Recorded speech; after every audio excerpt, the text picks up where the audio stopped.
Đây chạy nhá. Anh đã buồn không nhiều. Anh kia, mang kia.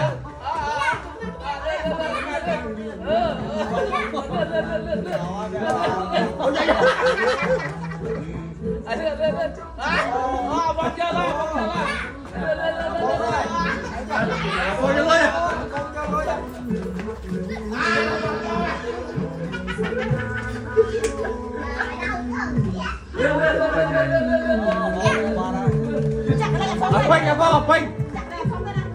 Ra chụp phanh đấy nè.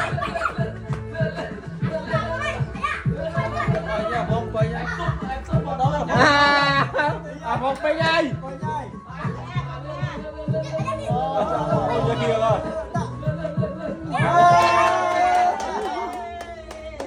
Ơi được đẹp quá.